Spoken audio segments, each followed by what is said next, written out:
Well, hello, everyone, and class is in session.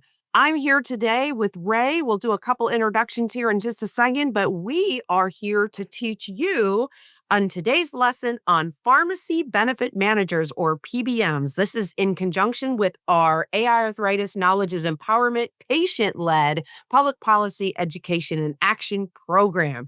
So, my name is Tiffany Westridge Robertson. I'm the CEO of AiArthritis, original founder, person living with non-radiographic axial spondyloarthritis.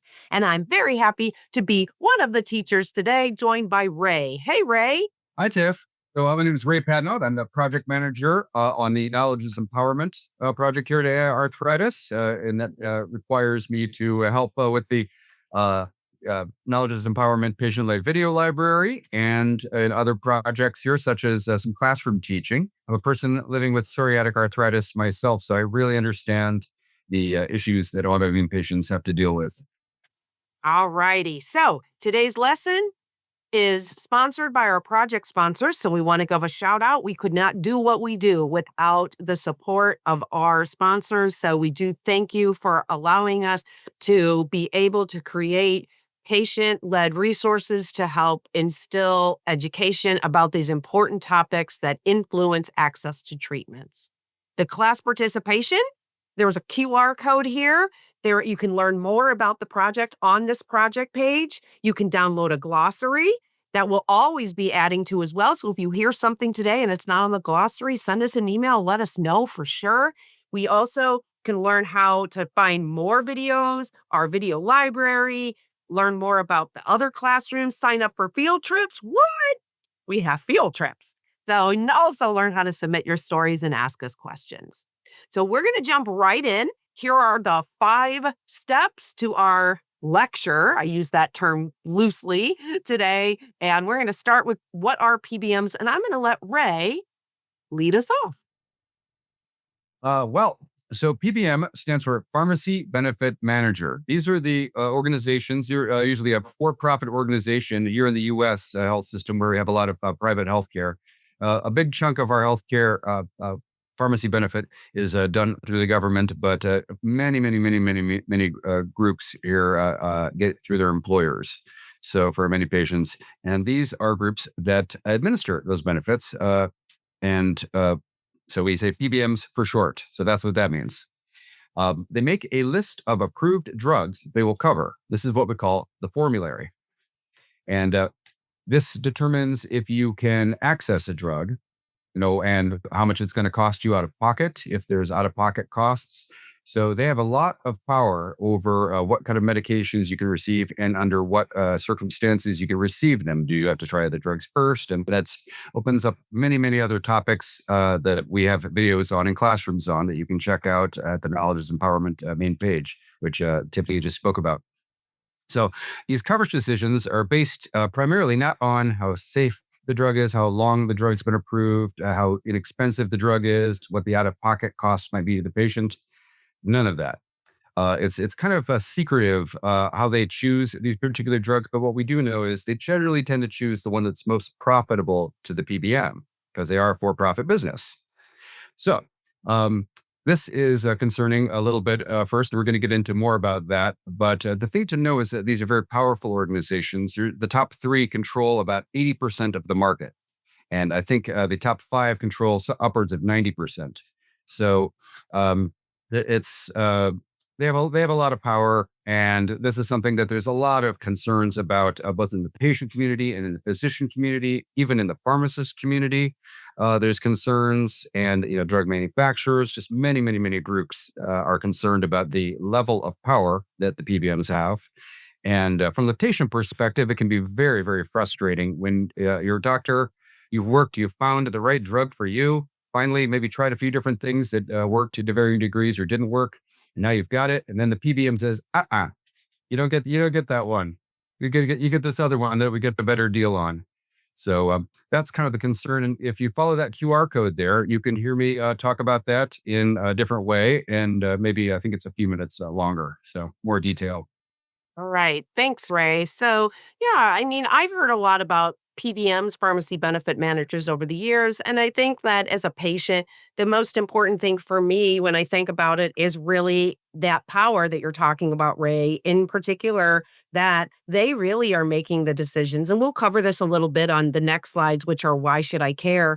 But these groups are really these you'll hear called middlemen a lot. Mhm. And so they really are the ones that are making these decisions. And so think about as a patient where you and your doctor have chosen a drug, you're on this drug. A lot of times, it's kind of can go two ways, or I mean go many ways, but two that I think of off the top of my head. One, I can think of times where I've been prescribed a medication. My biologic may have failed. We decided together this will be the best course of action. We try to do it. And then the pharmacy, the insurance company's like, well, wait, the pharmacy benefit managers essentially selected other drugs that they would like you to try first. And so they really, a lot of times we think this is all the insurance company, but the pharmacy benefit managers are the ones that set all of this in motion, right? So they really are have a lot of power behind the scenes where you may not hear specifically about them. We also should give a couple examples of names of PBMs. Sure. So one of the biggest ones is CVS Caremark. Okay. They control about a third of the market. There's another one, I believe, OptumRx is another big one. And then sometimes they change the names. I think United Healthcare is another big one. Script. So Express Scripts. Thank you. Thank you. Yeah. So yeah, those are kind of the big three right there. And like I said, they have a lot of power. What I think is interesting here is that we have a really complex health system here, and there are many people working to get that medication to the patient. So you have researchers who are out there doing research, investigating, creating new drugs. You have manufacturers who are making them. You have other manufacturers who are either making generics or biosimilars in the case of a biologic, kind of leveraging all that pre-existing work of others to go and then create market competition to bring the price down. And then you have pharmacists who are dispensing drugs and filling prescriptions, and you have physicians who are working with the patient. There's clinical research organizations, and they're all doing something, except for kind of one group, which is the PBMs, who are simply just kind of controlling access there. And so when you say a middleman, they're not seeing patients, they're not doing research, they're not treating patients, they're filling prescriptions. So that's something, and you should be able to make some money off of that. But they have, I think, a disproportionate amount of power relative to the benefit that they're actually managing, for the patient perspective, at least. Absolutely. So we're going to move on to why she cared. I want to point out too that we have Michael, who has another video in the video library. So we have a QR code that goes there, and we have many in this video library. So every topic that we cover in knowledge is empowerment, including the PBMs, you will find in this library a definition. You'll find a couple on why I should care. Then you'll find many stories that we'll get to in a minute. And you could And they can submit their own as Yep. well. When they once they've learned some more about this. Absolutely.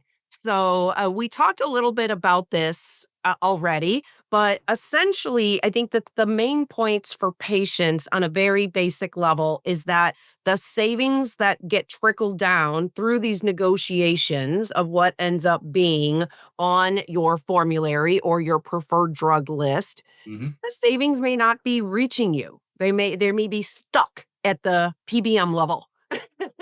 And so we really, really try to get reform for these, to get transparency. And so that we feel will help to make sure that patients are getting savings trickled down. But right now, without any transparency, with things happening behind closed doors, it's really hard to know. And we have to believe that there's some bad acting going on. And if we really want to lower drug prices, one of the keys to this is PBM reform.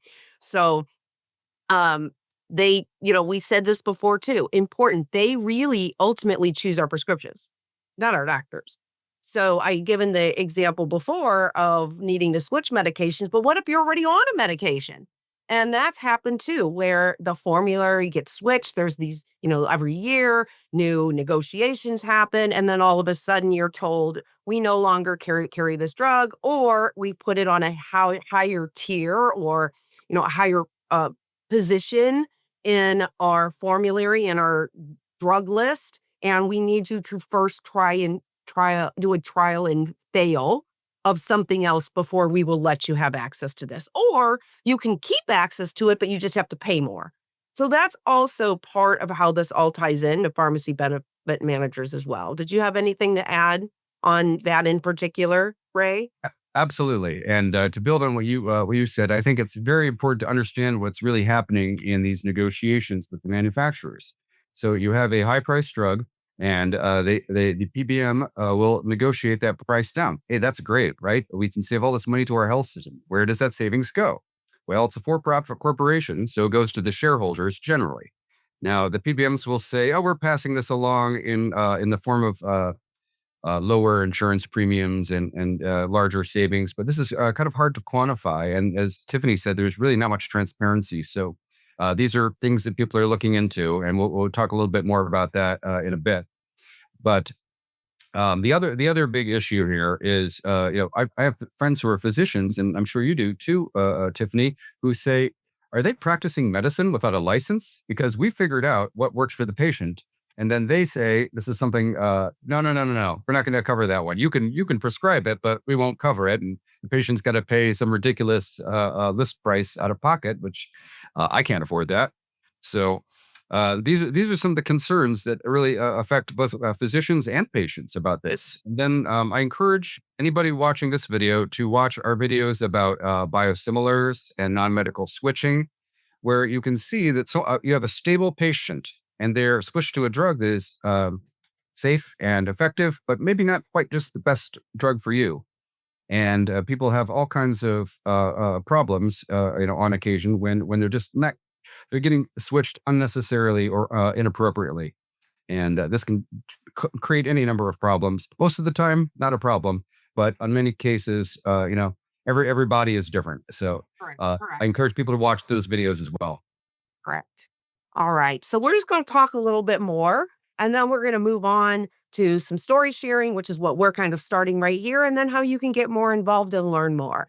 So I think the first thing you touched on in that last slide, Ray, was kind of the burden to doctors. So and I can think too, the burden to me. So I'm going to give an example and of how this whole access and the negotiations that happen, and my drug in particular, not being on the formulary anymore, and how that impacts me and my doctor.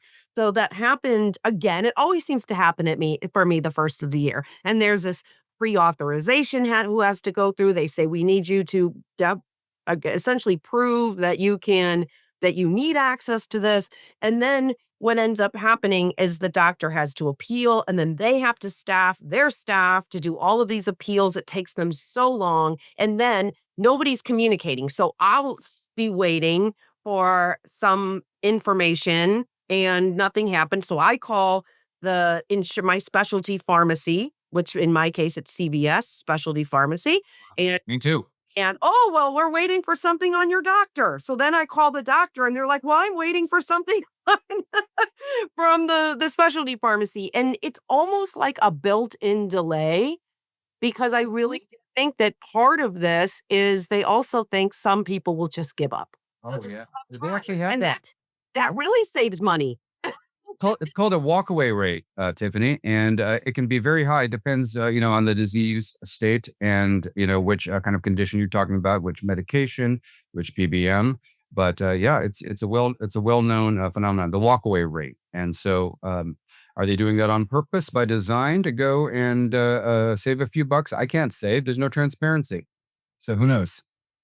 Yeah. Any other examples that you wanted to share? I know we're going to talk a little bit about Kelly, but as we're talking about this, anything else that comes to mind that you wanted to share? Absolutely. So, in my work, I deal with many, many patients, and you hear many, many patient stories about the switching, non-medical switching. Now, if you are nobody wants to be switched on their medication if they're stable.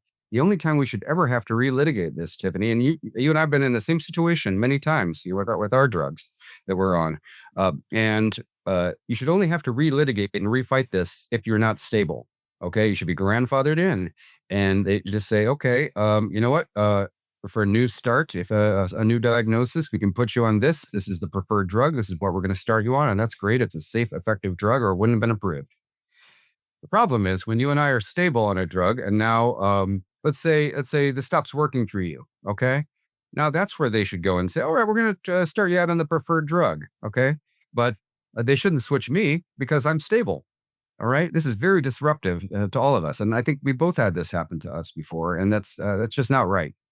Yep, absolutely. So I think as we wrap up this third lesson and go into the fourth lesson, where we'll talk a little bit more about stories, because stories and experiences from patients are so vital to supplementing everything we're talking about. We can give definitions, we can give reasons why we care, but we need the patient experiences so we can tell people who are decision makers on that could change these processes that this is happening to us. Mhm. Yeah, the thing about PBMs that make this topic so complex too is we're mentioning other topics that fall under PBMs, like this non-medical switching, like prior authorization. It's these all kind of live under it. So this particular topic has a lot of subtopics that you're going to find in other classrooms as well. And one of the reasons why we're so focused on reform and transparency, because if we can change it up here, then the other stuff will essentially be able to be targeted as well, right? So, Yeah. um, And reform is something that's a very hot topic right now, where as people are becoming more aware of these problems and the kind of disproportionate power that PBMs have in our health system and our medication delivery system. This is state lawmakers, federal lawmakers in Congress, regulatory agencies like the FTC, for example, Federal Trade Commission are going and looking into, what kind of reforms are out there. And I think we agree that transparency is almost an inherent per se good. So we definitely want to go and have a little more transparency, especially about how these drugs are being chosen and where the savings are going. Do they reach the patient? And then other people think maybe we should have look into ensuring that a certain chunk of them reach the patient. And so, without getting too into the weeds on any specific piece of legislation, those are some of the things and some limitations on some of these switching policies and other practices that are sometimes problematic for patients. Absolutely. So I'm going to go ahead and share my screen again. We'll get back to the class. So this third lesson was really let's talk. And, just as a summary, communication is key. So at AiArthritis and as part of this Knowledge is Empowerment program, we encourage you to sign up, get more involved, join more conversations with patients, just like this is where we have our aha moments. And we really can start to say, that happened to me, that happened to me. And then we can connect you to ways where you could make impact just by sharing your story. So I'm going to turn this back over to Ray to give us a little bit of a background on Kelly's story, which you can also use the QR code and hear about. It's about 4 minutes long. But she talks about kind of mixing together this prior authorization and some of the things we talked about. But Ray, would you like to give just kind of a high level overview of Absolutely. Kelly's story? Absolutely. So Kelly here is one of our long-term people who's been here for a while. Well, she's actually a co-founder, so Thank she's you. here Thank for a you. very And long I know time. she well predates me. But yeah, so but Kelly has a situation here where she talks about just the different hurdles that she has to jump through, the different hoops that she has to jump through when she is in a stable situation here, like we were discussing. And then she has to get reauthorized again to go. And that's prior authorization, which we have videos on that too. I encourage everyone to watch those. And then later on, she starts saying, well, I was told that I was going to be grandfathered in by my insurance company, meaning I don't need to, I can stay on my medicine. But the PBM wants to change me. And so she had to go and work with her physician and her employer, her HR at her workplace, had to go and step in, and they all got together and they fought the PBM and they fought and they fought. And this took, I think it was something like 2 months of now she has no continuity of care here. So you have to deal with not getting your medicine that you need, and that creates a ripple effect of difficulty. Maybe you miss work, maybe you miss school, maybe you can't do as much work because you're on the phone arguing with the PBMs. And so we've all been through that, and it's very frustrating, and it's just medically unsound. So this is she gives a nice example here, and it's I think about a 4-minute video where she just kind of walks through the experiences that she had to do as a result of some of these PBM policies. Absolutely. And I just want to point out I want to point out the points that are on this slide. And, nothing can replace lived experience. So no matter what groups are trying to have reform, to push for transparency, nothing is going to replace your experience. So the more people who share their experiences, the more examples we have why we need change. And so I like the last bullet in particular, that one story is a great example. Hundreds of stories cannot be ignored. Mhm, And, mhm. the things too is with our disease population, like many who have chronic illnesses, there is no such thing as a general patient population. We are all very unique. Our diseases are filled with subgroups and comorbidities. Most of patients, if you do not hit that window of opportunity of early and correct treatment, we tend to not achieve remission, unfortunately, and the inflammation continues throughout our body, and that's how we develop comorbidities. So you may have two diagnoses, three diagnoses. Mhm, You mhm. may end up with conditions like heart disease or issues with your lungs. That happens with uncontrolled inflammation.